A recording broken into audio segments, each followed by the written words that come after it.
So what happens when you're 30,000 feet in the air and the captain suddenly makes an announcement saying there will be an unscheduled landing? What do you do? What are your rights? And what do you do next? I'm Joanna from Air Advisor, and I'm going to explain a little bit about flight diversions today. So if you've ever experienced a flight diversion, you know how stressful and completely disruptive they can be. But if you haven't, well, you might not know what I'm talking about. Basically, a flight diversion happens when your plane is forced to land somewhere other than its intended destination. So if you're flying from Atlanta to Berlin, your plane might unexpectedly land in Paris instead. It can be super confusing trying to figure out what to do after the pilot announces that you'll be landing somewhere other than your destination. But here's generally what happens. In most cases, after the decision and announcement has been made, the pilot will coordinate with air traffic control on the specifics of where to land and when. Then, the crew will prepare the cabin for landing and give you some information to help you understand exactly what's going on. Once you land, you'll be told whether you can stay on the aircraft or if you need to deplane and rebook an alternate flight. If the diversion was caused by mechanical problems, you might have to get off the plane, but if it was caused by an unruly passenger or something like severe weather, then you might be asked to stay on board until the situation is sorted, and then the flight will resume. If you do have to disembark, you'll be given updates and options for rebooking your flight to your final destination. Sometimes you might just have to wait at the gate until you're asked to reboard the plane and your flight continues as planned. So what should you do if you're on a diverted flight? Well, first thing is to stay calm and listen to the announcements from the crew.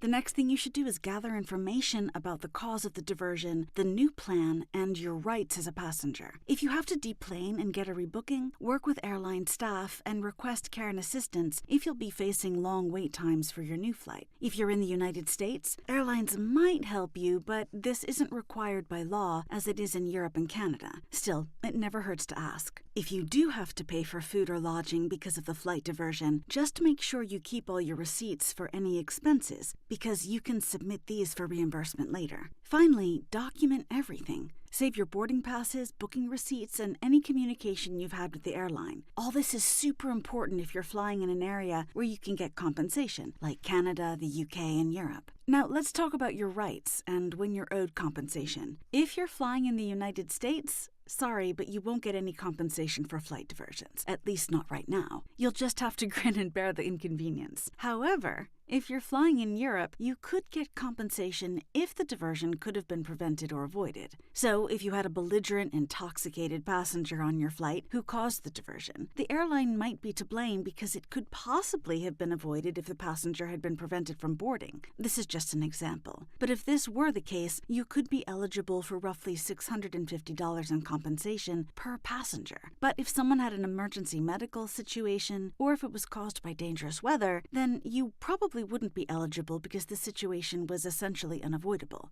Have you ever had a flight diversion? I'd love to hear what your experience was, so just leave a message down in the comments. Or if you have any questions, let me know down there as well. Well, thanks for watching.